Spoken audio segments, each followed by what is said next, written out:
Hello and good morning, everyone, and welcome to this half-double methodology webinar.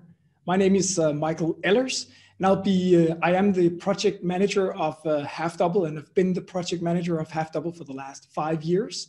I'm also partner in Implement Consulting Group, and I've been working with projects for the last 20 years.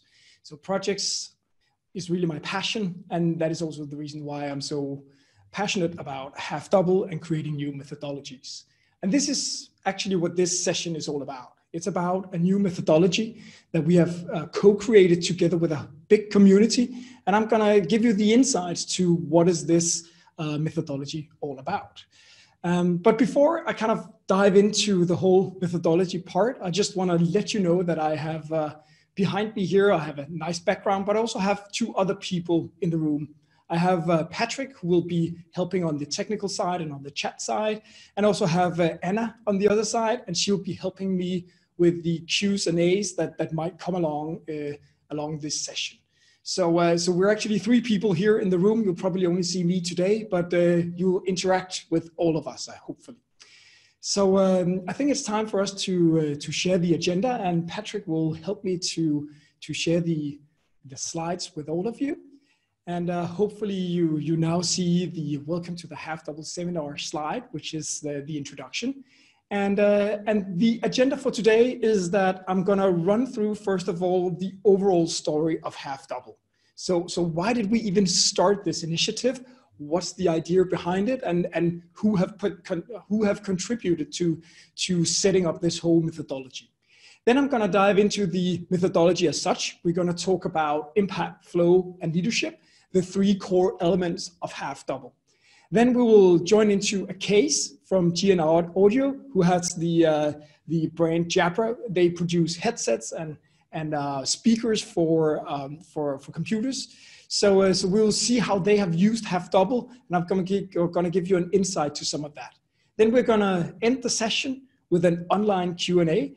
And actually, you will have the opportunity to use the Q&A button all along this session. So in the bottom of your screen, you'll find a Q&A kind of button, and you can write your questions along this session. And then Anna will help me to figure out whether these questions will be good to kind of handle along the way, or whether some of them will be better to handle in the final part of this session.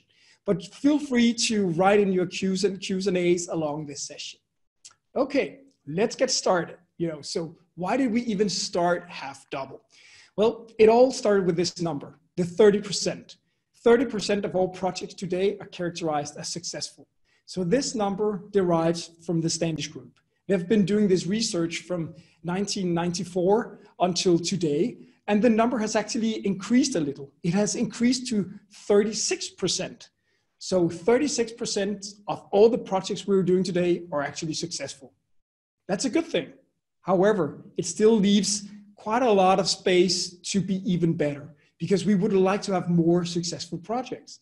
Because if we have more successful projects, we can actually leverage the whole Danish economy. Because it turns out that if you look into Germany, 34% of the German economy would be based on actual projects.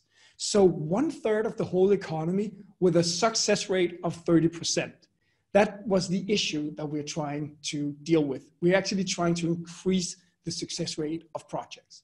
So that's how it all started in 2015. And we start out with this great idea about doing something for project management. And we knew that this could probably be solved with impact, flow, and leadership at that point, but we didn't know how that could be translated into a methodology. We didn't know, whether it would work in reality. So what we did was to invite 25 people into a room, and we asked them whether, and these 25 people were the best project managers we knew of at that point, and we asked them, do you see this problem? They all said yes. And do you want to chip in and help us to solve this problem? And they also said yes to that. And then it all started. Today, the 25 people have become 2,300 passionate practitioners, and they have, most of them contributed to creating the whole methodology. So what we did was actually to identify 16 pilot projects where we wanted to use the methodology, and then we applied the methodology to real life projects while we developed the methodology. And we did that together with also 3 universities, because we asked the universities to evaluate these 16 pilot projects. So the 3 universities, as you will see here on the right side of the slide, is Aarhus University, the Danish Technical University, and Copenhagen Business School. So these 3 universities joined together in order to review some of the projects that we did, together with these companies that you see on the left side of the slide. So these are probably, if you're a Dane, pretty familiar brands for most of us. And what we did was actually to apply this in real life business issues that they had and see whether it would work or not. And here is the result of this, of the 16 pilot projects. So the researchers, they looked into the 16 pilot projects, and the first thing that they looked into was whether the project fulfilled the success criteria or not. So in 87% of the cases, it actually turned out that we fulfilled the success criteria to some extent or to a high extent. So 87% of the cases were successful. The other number is the 69%. The 69% is really the comparison to similar projects in the same organization. So for instance, Velux did a pilot project. What the researchers did there was to compare the pilot project that we did with 3 similar projects in Velux. In that way, they could see which project created the most impact. And in 69% of the cases, the half-double pilot project created more impact than similar projects in the same organization. So these are some of the results that we have right now, and also some of the results that actually proves that this methodology really works in reality. So before I dive into the actual methodology and elaborate on some of the cases, then I would like you to consider this question for a second, and we will put up a poll in a few seconds as well. So we would actually like you to think about the success rate of projects in your organization. So if you think, just use your gut feeling, use your insight if you even have numbers, and try to help us to play along and answer this poll. So we'll start the poll now. And feel free to plot in where you think that your organization would fit in these numbers. And we will use this as an interesting input for seeing how well do you think that your projects succeed out there. So I can see a few of you have started voting, which is so great.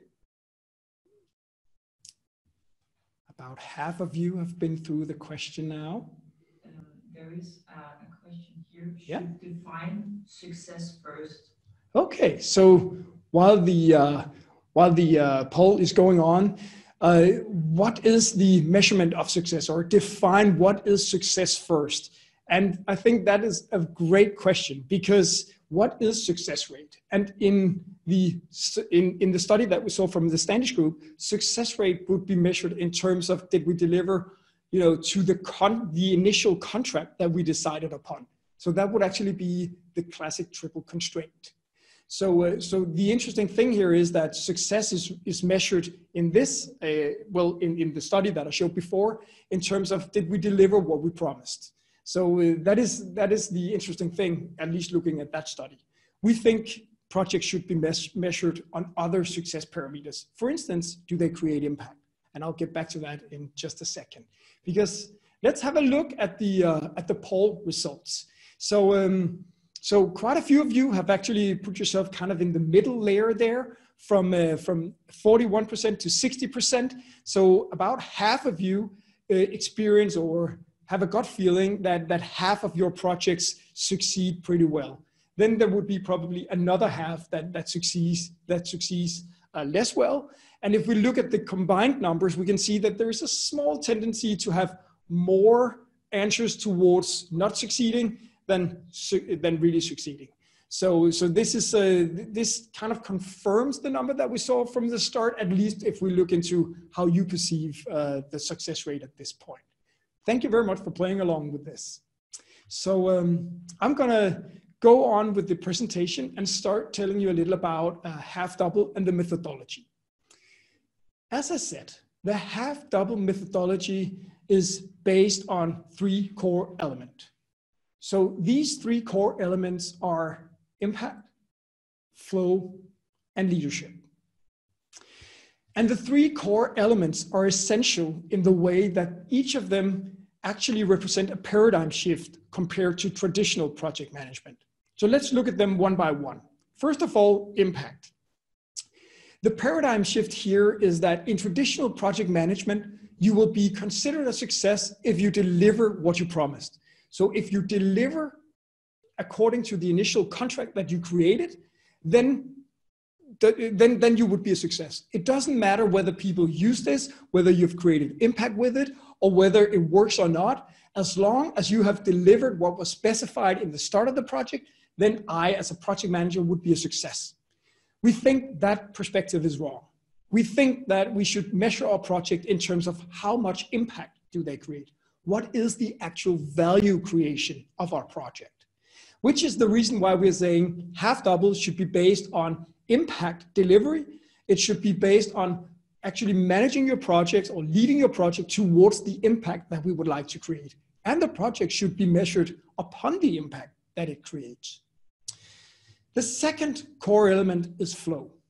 When we look into the flow part, in traditional project management, you would focus on having a lot of people in your project. You would have what we call a thin resource allocation. So people would probably participate in quite a lot of projects at the same time. So you might be 10% allocated to a project, which actually creates less progression in the project. So what we are saying with half double is that we would like to have a flow in the project. We would like to make sure that our project progress every week. And the reason why we would like the project to progress every week are actually twofold. First of all, we finish the project quicker if we have a flow every week or progression every week. And the second thing is that all projects consist of people, and people are motivated by progression. So it is the best way to motivate people if we have actual progression in our project. If we have no progression, the opposite thing will happen. People will become disengaged. And that is what traditional projects to some extent suffer from, that we're working on too many projects at the same time. So with flow, we actually recommend that you only work on 2 projects at the same time, and you utilize half the time in one project and another 50% of your time in another project. In that way, we can create a constant progression. The last core element is leadership. Leadership is a paradigm shift from project management to project leadership. Well, it is called project management for a very good reason, because it was founded in the 1960s in the American weapon industry and in the space industry. And project management were founded by great engineers who did everything they could to foresee the unforeseeable. So they made great systems to kind of figure out, how can we foresee the future? How can we break down the project into smaller bits so they become manageable? What we're saying is, that is a great thing, but we need to start somewhere else. We need to start with the leadership, because all projects consist of people. So let's start with the leadership, and then we will add the management later on. So what we're claiming is that you would have 2 central people who will be in charge of the leadership of the project. You have a project owner and a project leader. And what we would like to see here would be an informal, or what we would call a dynamic duo going on between the project owner and the project leader. They will be the Batman and Robin who will, fight for this project to make it happen. And that's the leadership that we would like to have in projects. And I'm going to elaborate a little more on that, because we think it should also be a little more informal, as opposed to the very formal steering committee meetings that might be going on in some of your projects, where you will see your steering committee every second month, and you will see them for half an hour, and they'll give you a thumb up or a thumbs down on the status meeting. So we'll try to make that quite different with half double. So impact, flow, and leadership, the 3 core elements that we will dive further into in this session. But why did we call it half double? Well, it is pretty simple. We're trying to create double the impact in half the time. So the name actually is about what we do in the projects. And in traditional projects, you will usually have an initiation, then you would execute the project. And then somewhere in the end of the project, you will launch something from the project that will start creating value. And then the project stops and everyone leaves and the value creation is left to no one. So what we think is the right way to do projects would be to launch something from the project in half the time that we would usually launch something. So we are trying to cut the time to impact in half. Because if we start creating impact while we do the project, we will actually create a positive stakeholder cycle that will help the project, or we will gain feedback that what we're doing is totally wrong, and then we will adjust. So that is the main idea behind running your project like this. Get in touch with your stakeholders, your key stakeholders as quickly as possible. Launch something that they can use so that they can try it out to give you feedback and start doing value creation while you do the project. And of course, this is not something that we have invented in Half Double. This is something that comes from agile mindset, and it is what is known as the MVP, the minimum viable product, meaning you launch a minimum viable product from the project as soon as possible. So we, of course, think about that also and use that thinking, but we do not see this thinking in a lot of projects. So what we're saying is all projects that will use this methodology should work like this, launching something as early as possible. So that is where Half Double is really strong. So you might ask, okay, so MVPs come from Agile. So what is Half Double? How do you position Half Double? Well, let me make this simple. Half Double is an Agile hybrid. And that means that Half Double is an Agile approach that is made for non-software projects.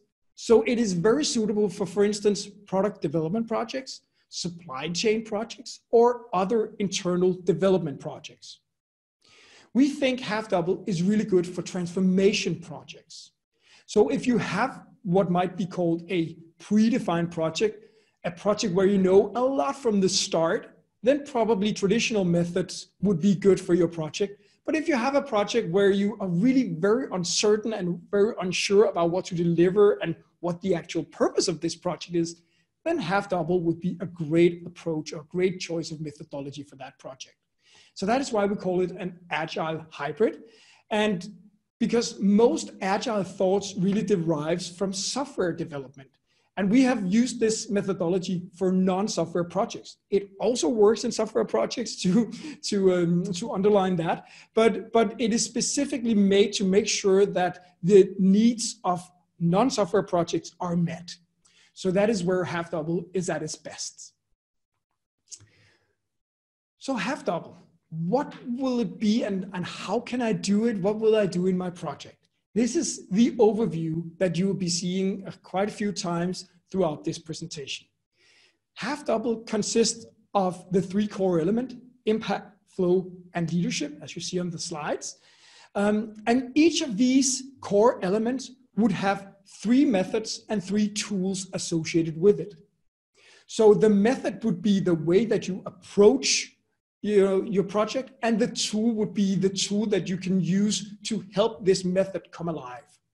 And each of the core elements would have a principle associated with it. So what we do with a Half Double project is really to make the principle come alive in the project.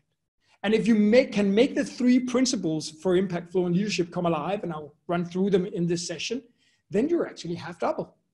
So that is the way that we try to implement Half Double in our projects, or to make the local translation. We try to tailor or at least translate the principle into the actual project and the actual organization. And then we use the methods and the tools if we have nothing else to use. And that is also why you have a rim around the whole concept called local translation, because we think that the local translation of the tools that I'm going to run through in this session is very important to tailor to your organization and your project, to the specific needs of your project. So that is the overall approach. Three core elements, each with a principle, and then 9 things that we suggest that you do in your project in order to create more impact in shorter time. And I think that is really one of the forces or strength with Half Double. We're saying that you only need to do 9 things in your project in order to succeed. So we try to simplify everything that you would have learned about project management and simplify it into 9 things that we should do different. We know for a fact that you need to do more than this, but we also know if you start with these 9 things, you're pretty well on the way, and research have now shown that we are pretty good on creating impact with these 9 things. So let me dive into them. I will start with the impact domain, then I'm going to run through the flow domain, and then I'm going to run through the leadership domain. Let's look into the impact part. The principle for creating impact is to make sure that stakeholder satisfaction is the ultimate success criteria. So your project will be measured upon whether your key stakeholders are satisfied with your project and what you deliver or not. And the only way to figure out how they are satisfied would be to make a pulse with them. So we make a monthly pulse check with our key stakeholders to make sure that we are on the right track in terms of creating impact, and in terms of creating progression, and in terms of creating motivation and development. So we ask our key stakeholders 5 basic questions every month just to make sure that we're on the right track with this project. If we would like to create stakeholder satisfaction, then we need to know what is impact in this project and how can we gain this impact. So in order to figure out how we will create impact, we create what we call an impact case.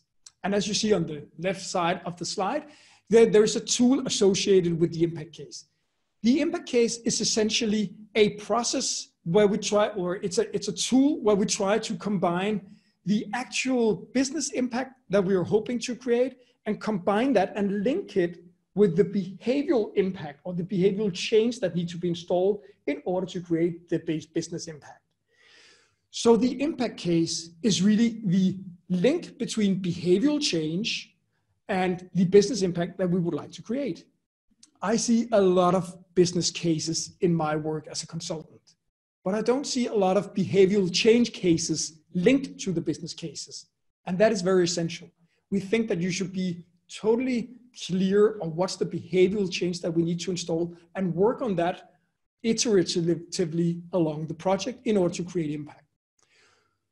So that actually leads me to the second tool, or to the second method, which you will find in the middle of the slide, which we call the impact solution design. And the impact solution design is a process that will help you to figure out how should we slice this project in order to create impact as quickly as possible. So this process is initially a 5-workshop process that you run through with key stakeholders to make sure that you have a great idea for how to execute the project. And let me show you an example of how this could be. So this is in the upper part, you will see the more traditional approach to a project. You're building a car. So because we want to build a car, we start with building the wheels, we put in the engine, we put on the body, and in a year from now, we might have a car that will be able to drive. Then we're done, everyone is happy, or at least we have delivered what we promised. What we suggest is instead to approach the project as we do in the bottom of the slide. So we're suggesting to look into what are you really delivering here? Because you're not delivering a car, you're delivering transportation from A to B. And if you're delivering transportation from A to B, then maybe a skateboard could be the suitable kind of product for some of the stakeholders. Maybe the scooter, maybe the bicycle, maybe the motorcycle will be enough.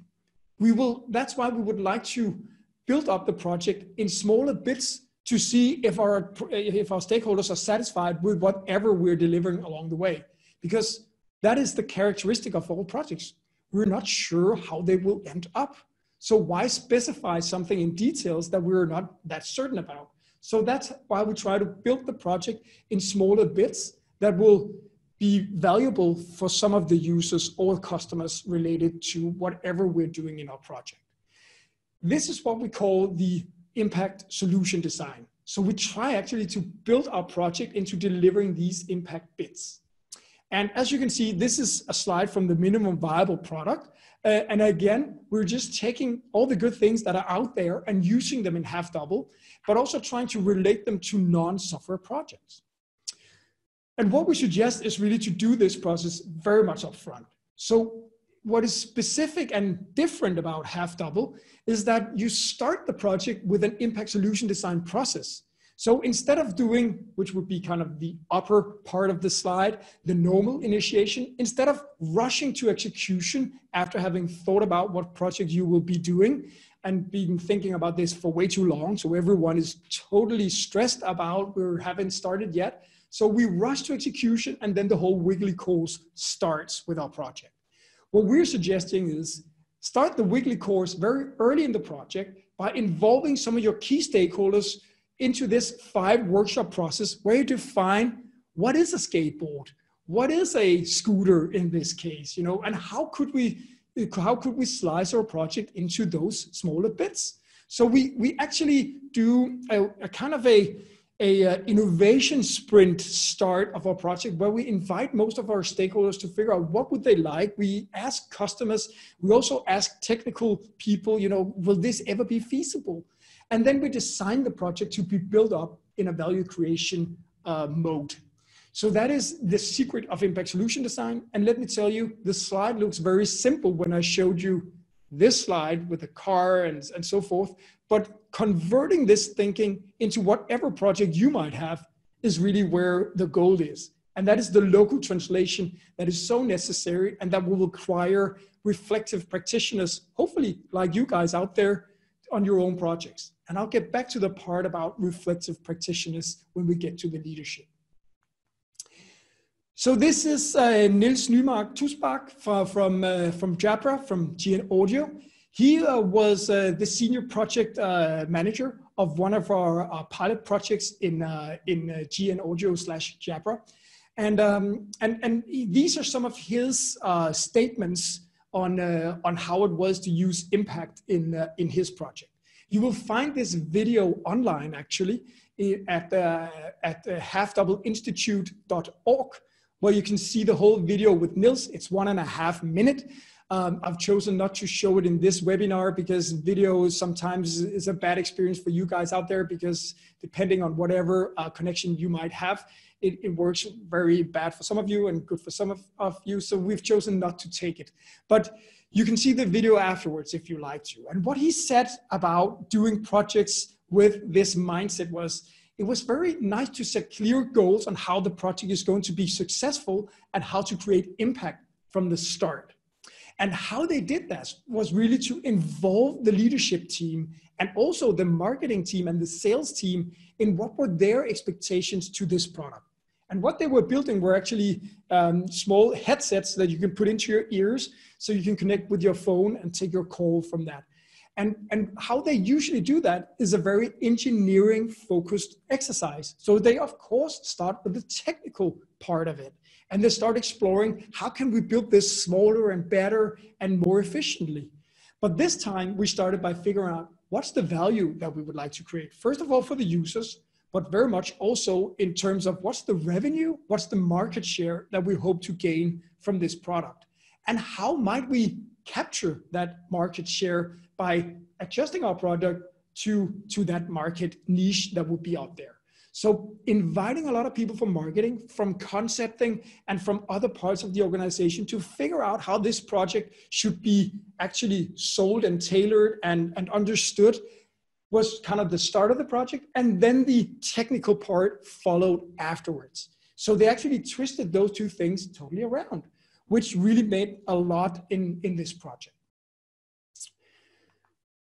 So now it's time to ask you about your ways of using some of these ideas in your project. And what I would like you to consider is, to what extent are you really crisp and clear on the impact creation of your own project? So try to be, dead honest. We won't follow up on these answers anyway. So it's totally anonymic. Try to be honest with yourself. Are you really crisp and clear on the impact creation on your project? Or are you just crisp on the deliverable of your project? Which would be a good thing, no doubt about that. But let's see kind of how you fall out on this, because what we see is that the project leader is usually pretty kind of involved in the impact creation and would know it, but the stakeholders associated with the project would be more, occupied with the actual deliverable. So it is actually hard to be the impact owner and the impact creator of a project. So let's see kind of how this falls out. I'm just going to have a sip of water while we look into the result. Quite a lot of you have answered the question. I think we're going to end the poll and share the results. So these are the results. About 57% of you have said to some extent, 18% to a low extent, and actually 25% to a high extent. So we have a tendency towards, at least 1/4 of you think that you to a high extent know what the value creation of your project would be, which is very positive. And some of you are kind of in between. And then of course, a few of you not, to a low extent, very aware about the impact creation of your project.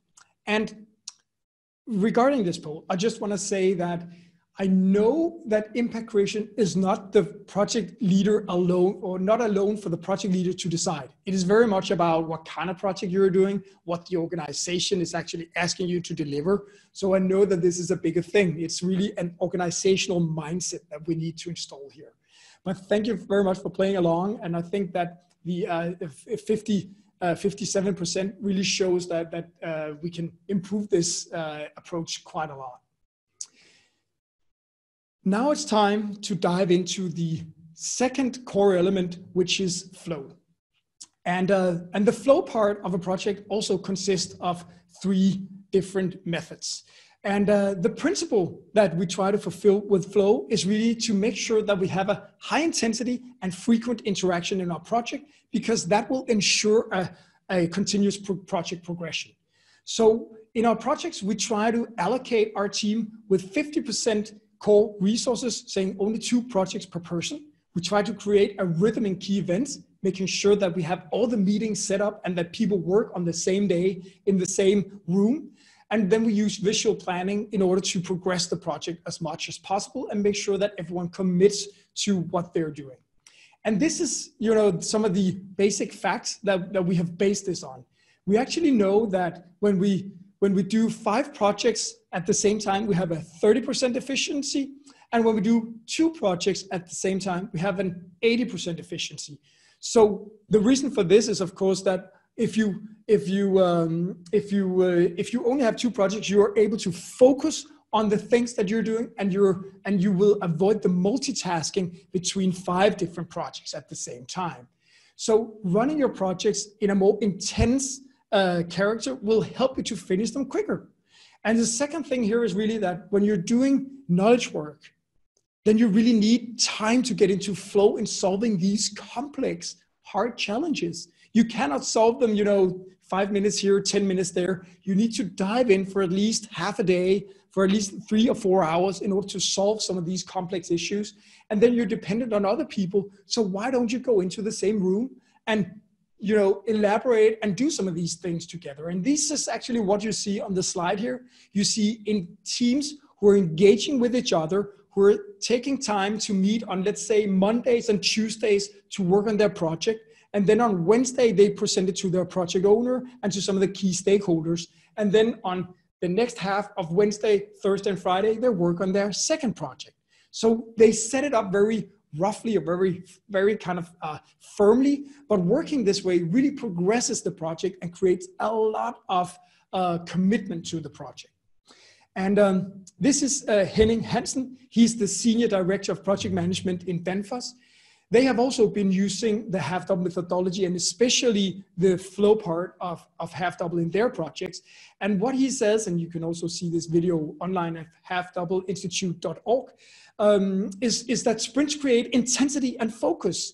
So it really helps the project to progress, but it is also very motivating for the team to get feedback that enables fast decisions all along the way. So that is really the secret of half-double, to make sure that you know what kind of impact you would like to create and then execute it in intensified sprints. And this is how it will look like in a life cycle of a half-double project. You will actually in the start, you will be doing this wiggly course with the workshops that you see in the start, where you will invite stakeholders from different parts of the organization, and your leadership skills as a project leader will be challenged immensely. But that is the great and the beauty of being a half-double project leader. So you will, in that process, you will define how can we create impact. And then you will initiate sprints, which will usually be a month. It could also be 6 weeks. It could be 2 weeks, where you will create some of these intensive small MVPs, minimum viable products, that you will launch so that you can get feedback from your stakeholders in terms of what you're doing. So that is also why we have the leadership part running all along the project. In the bottom there, you will see that the project owner and the project leader needs to do this together and be involved in the project together in order to set it up like this and intensely progress the project. And that actually leaves me with the leadership part of Half Double. So in the leadership part of Half Double, we have the principle that in leadership, you must embrace uncertainty and make the project happen. So what we try to do with this principle is really to make sure that everyone understands that all projects are learning journeys. We start out with a low amount of knowledge, and by the end of the project, we know everything about the project, and we would have wished we knew that from the start. But the essence of projects is that we need to figure that out. We need to create that insight as the project progresses. And that is why the leadership of the whole project must embrace the big uncertainty that is associated with doing projects. But then again, this uncertainty cannot be a kind of a bad excuse for doing nothing or doing analysis again and again. We need to do something. We need to start doing what we think initially will be the right way to approach this. So we need a very strong project leader to do this. We need a project leader who will be capable of embracing this uncertainty and facilitate stakeholders throughout this journey and make sure that we together create something that will create satisfaction for customers and other stakeholders related to this project. The other role associated with the leadership is the active project owner. And the active project owner is really a person who will be showing up at your project every week for 2 hours, helping to engage in the project, making sure that we push towards impact, making sure that we create a great impact solution design with a great idea for building up like skateboards, mopeds, cycles, motorcycles, and cars, and who would actually own that impact and be engaged in the project and wanted to have it. Which is why we are saying that project owners can only be part of 3 projects at the same time. So in the same way that you as a project leader or as a core team member can only work on 2 projects at the same time, the project owner or the sponsor, some might call this person, should have only 3 projects at the same time and should engage intensively with the project team. So we're saying only 3 projects per owner, and then leave the rest of your projects to your great colleagues. So you own 3 projects, and then you leave the rest to your great colleagues. I know that this is a hard thing, but it actually works. What you see here is Egon Bokvist Jensen. He's from LINAC, one of our pilot project organizations. And he actually tried this. He said, okay, I'll meet up 2 hours every week in the project room, push for impact, make sure that the project create whatever they need and get the decisions that they need whenever, every week, so that they have the progression that the project would entail. And what was the result of this? Actually, that they cut off 30% of their project lead time, not just because Egon was doing his job, but because he helped to push the team and he created better communication, and there was actually less time wasted. So a lot of his decision-making went into a very informal setting where he actually engaged with the team and asked what they thought. And then they just took the decision right there in the room and the team progressed. And that made a huge difference. Again, this video is also online at halfdoubleinstitute.org. But let me ask you, how does this look in your organization? So to what extent is your sponsor or your project owner involved in your project for at least 2 hours every week? I will now launch a new poll, and please help me to answer some of these questions.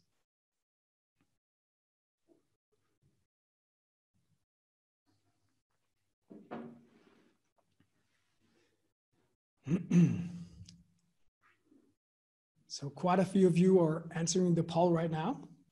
And I can tell you that this is really one of the toughest parts of most projects, because there is a tendency that project owners have a hard time delegating, meaning that they would all like to be part of the same projects. And we have pretty big steering committees usually surrounded with projects because all people would like to be involved and have a decision-making part of it. But that doesn't fulfill the project owner role, which would be a person who's very closely engaged with the project.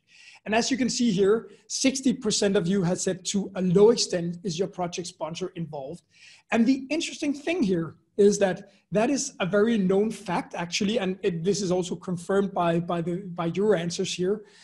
But the interesting thing is that there's been made quite a lot of studies related to this, which is called critical success factor studies. So what are the factors that actually create successful projects?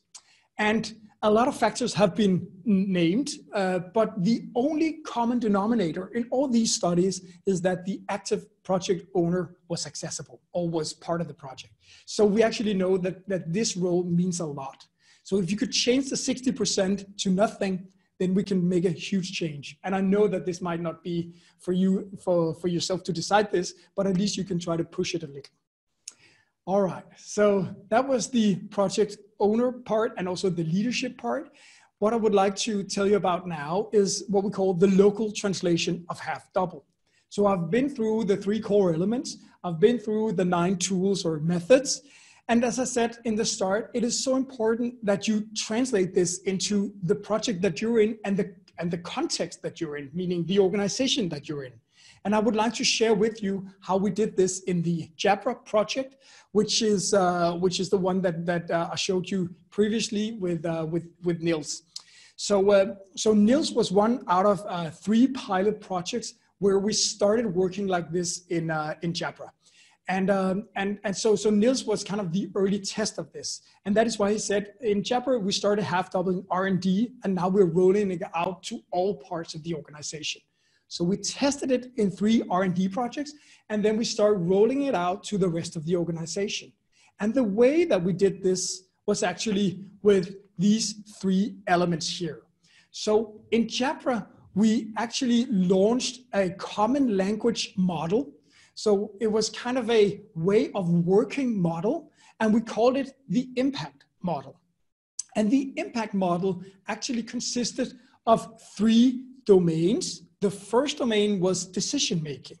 And in this domain, we made sure that answers for how should we collaborate, empower, and escalate in our projects was made totally clear so all projects could work in the same way. The second thing was the development flow. So we created a development flow that all projects should kind of walk through. And this development flow actually answered the question of how will we go from the opportunity that we have into we have actually launched a product. So we have, at that point, they had about, I think they had about 20 different gates that you needed to progress through when you needed to do a project. And we cut that down into 4 overall gates that you needed to go through, because then there would be more kind of empowering to the project instead of making it into a project portfolio discussion every time. So the last thing that we looked into were the tools, trainings, and template domain. And that domain actually concerned with which few tools do we share and which training do we create and offer in terms of making sure that we all have this common language. And let me show you a few samples of this. Actually, we did this the half double way. So for each of these 3 domains, we had 3 different elements that were associated with them.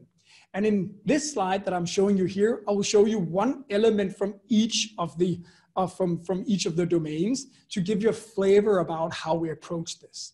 So what we did was actually to merge half double principles into this way of working. So for instance, in the development flow, as I said before, we reduced 20 gates to 4 gates. And in the same moment, we also said that all projects should start with a clear process for how to start our projects. And that process was built, was actually an elaborated impact solution design process. And the process was actually built on, it was founded on build, measure, learn cycles. So iterative learning inspired by Eric Ries. And some of these processes were actually to start by making the impact case. The next step would be to make the assumption map. So which assumptions are we creating here? That seems very important to prove or disprove very early on. And then they define what would be the minimum viable product that we could launch from this product based on these assumptions, based on this impact case. And in this case, most of the minimum viable products were actually insights in very important product knowledge. For instance, can we build this feature? Is it viable that we can build this feature that is a very important part of the product? So we actually built a minimum viable product for the features that seem to be the most important ones for the headset that they were producing. So the whole development flow was actually started with this impact solution design, which essentially were 3 iterations of starting up the project, making it more and more clever before we decided, now let's make the big investment. The second thing that we decided to do was to set up the project decision-making a little more clear. So previously, in Jabra, they had the 20 gates, as I said, and that gave a tendency for the project portfolio board to be very involved in each of the project's decisions. So what we did instead was to minimize the gates, but then again, make sure that the sponsor team related to the project became much more empowered and had a lot more decision-making related to running the project. Bear in mind that these projects are project organizations that will embrace about 50 to 80 people. So it's quite big organizations and quite big projects, quite big investments. So in the sponsor team here, we had to make a cross-functional team consisting of 5 different representatives. And those representatives chose one project owner in that team who should be the engaging and active project owner. So that was the way that we addressed the half-double principle of the project owner in that setup. And then the last part was to choose some very simple tools and templates, also to figure out which systems do we work in. And we set up a few templates where we said, let's make a few templates that everyone uses instead of a lot of templates that no one uses. So we set it up in a very simple way and made sure that everyone, for instance, delivered an impact case that was 1 out of 5 key templates. So that was the way that we tried to approach this. And this is the result in Niels's project. So Niels said that the Jabra headset that they built for the small, that you can put into your ears, they had 50% longer battery time, it's 20% smaller in size, and it's the most comfortable experience that they've ever delivered. So in many ways, the half-double approach have proved its way in their organization, which is also the reason why they're rolling it out to all of their projects currently. So that was the GN Audio / Jabra case. And also think we actually had a presentation from our conference lately, and we will soon launch a video where you will hear Klaus Jarl Holm tell his story about how all these things were set up and came together. So you can certainly hear his story as well. So now I've told you about why we started this, how you can do it, and I think it's time for us to inspire you on your next step before we go into the Q&A. So what could be your next step? Well, it would be an easy first step to go into the halfdoubleinstitute.org and download the methodology. You can download it for free. It's an open source methodology. It is co-created by a big community and it's open to everyone. So, please feel free to download the methodology, read the handbook, so see, how it will work out in your organization. And if you need help, let us know, because sometimes you can use the community to share knowledge, but you can also, of course, contact me and get some more insight into how can you set this up. If you would like to know more, what I've told you about now is of course, the half-double methodology in one project. But if you'd like to know more about how you can train and become certified in this subject, then we have a whole concept related to this. But if you also would like to scale it into more projects than just one, then we're just about to launch a half-double portfolio concept, which will help you to scale this from one project into many projects. And we will actually do a session in a few weeks. I think it will be the 16th of June, where we will introduce the half-double portfolio at a webinar as well. So you can sign up to this webinar online if you would like to at halfdoubleinstitute.org, but you can also sign up to the half-double research part. So if you would like to have more knowledge about how were the projects evaluated, how was this whole setup done, which is actually very inspiring in terms of creating a whole PMO setup, then please watch that session. But you can also hear more about the half-double certification standard and how you can become a half-double practitioner, which will be the session the 12th of June.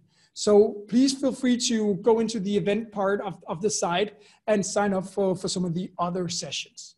And if you're curious about trying this in your own project, then of course, feel free to write me an email, meh@implement.dk, and then we can have a dialogue about how to guide you in the right direction. But now, it is still 9 minutes left, and I think we have time for a few questions. So I'm just gonna have some help from Anna here to help me to, she's probably sorted out a few questions to start with. Any suggestions? The first question from Carsten from EBI is, what do you know about the value of applying half-double to small and medium enterprises? Okay, so the first question, what do we know about the value of applying it to small, medium enterprises? I think that is a brilliant question because this project is funded by the Danish Industry Foundation, and they are, of course, very concerned with the small, medium enterprises, which we also are. And I think that what we can say about the methodology is it is perfect for small, medium enterprise because it's simple. It's easy to start up, and most leaders will understand, you know, their role as a project owner. And it is also very value creating from the start, which is very essential for small, medium enterprises. But we also have to say that the feedback that we have received from these companies when we work with them is that the methodology, even though it's only 9 things, tend to feel a little complicated to get started with. So when you see it first time, and you might see it in the background here, the methodology with the 3 core elements and the 9 methods and tools, then it seems hard to cope with. So we're trying to make it even easier to cope with going forward. Would there be another question that I should? We also have a question from Michael Skjoldborg about how does half-double go hand in hand with virtual projects? So how does half-double go hand in hand with virtual projects? Thank you very much for asking that question, Michael, because what we do when we set up our co-location room, which is what we call the room where we all meet in, let's say, every Monday and Tuesday, then we also set it up as a physical room, first of all, but we also set it up as a virtual room. So we make sure that everything is built on a virtual platform. We like to use a platform called Miro, which is the former real-time boards. We think it works pretty nice because you can put everything in there that you like to, and you can design the wall yourself. So we like that tool. However, there will be a lot of other tools that you could use, but we tend to set it up in Miro. And then we actually set up the whole rhythm and key events of the project, saying, so for instance, at least 2 times a week, we meet in the room. But if we have a daily stand-up, then we just do that online in a virtual space. So we like to mix the setup so we have both personal interaction and virtual interaction, meaning face-to-face and virtual interaction. But sometimes, and of course in these Corona times, you cannot do the physical interaction. So in those cases, we've made it purely virtual, and we use the Miro platform to do that. And that has worked out pretty well, actually. Yeah, other questions? Yeah. We also have a question from Virtual. The principle of creating a series of MVPs is clear, but as the skateboard to car illustration shows, you can end up in a project with a lot of rework, as many of the MVPs will be distinct and not modular. Thanks. Yeah. So the question here is, if you deliver an MVP, then you will do rework with the next with the next product that you will deliver, which is totally correct. You cannot be sure that you are not doing rework. But what we have at least discovered is if you because this is the drawback of working with MVPs, and we totally agree on that. But the big advantage here is that sometimes when you set up the MVP, you gain so valuable feedback that you figure out which features do you not have to do. So actually in the Jabra case, what we figured out was they start out with at least 50 features that they wanted to put into their headset product. And we figured out that once we've looked into it, that it was only 5 of them were actually crucial. So we focused on those 5, and then we only added another 20. And that was how the MVP worked in this case, that we tested the 5, made sure that they worked excellently, and then we added another 20, and then we just left the other 25 out because they were not important for where the product was going in the market. So I agree that if you do not think, how can I say, adjust it to the project or think it intelligently, then you will have rework, yes. But the great thing is that you will have great insights in what not to deliver when you do that. So hopefully that can balance it. Other questions? Another question from Michael Skjoldborg, it is, he agrees that it's very important to involve the C-level, but how do you do it and make sure that they're only involved in the most important projects? Okay, so it's important to involve the C-level, but how do we do it and make sure that they're only part of a few projects? So I think this question actually deserves you coming back at our portfolio session, because at the portfolio session, we will give you some insights to how we will set the whole portfolio up in short and fat. And short and fat actually means that you will do fewer projects at the same time, but you will execute them more intensively. So we actually have to put quite a lot of projects on hold. So we work with the leadership team and the C-level to make sure that they make the active decision to put quite a few projects on hold and then focus on only a few projects at the same time. And we'll give you at least an approach for how to do that. But I very much agree, it is not easy because it is so hard getting leadership committees to say no to anything. Right? It's so much easier to say yes and just hope for the best. So it's a hard one. Yeah. So here's a question from Chris. His question is, training and certification, is it open for everyone also outside of the Nordics? Yeah, training and certification, is it open for everyone also outside the Nordics? Yes, it will be. And we will launch it, I think in August, we will launch it, and we will also launch it in a virtual setup. We will also open up for partner organizations to join in for this. So if you're a consultancy or an education partner who would like to educate in Half Double, then we also have a Train the Trainer program that you can join. And become a certified project Half Double Institute trainer. So the answer is yes. And if you want to know more specifically, then please send us an email at the Institute. Send me an email or info@halfdoubleinstitute.org, and we will help you in the right direction. Other questions? Yes. It is from the food industry.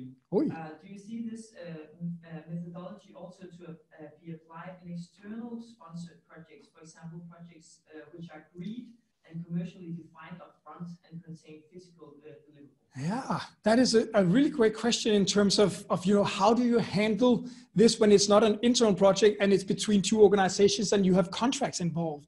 And let me be honest with you, that is a limitation for what it is possible to do.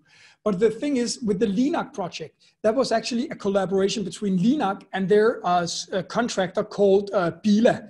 And they actually said, okay, we usually would have a contract, but we would set it up with a lot of buffers. But let's join in together, work on this together, and make the contract a little more flexible.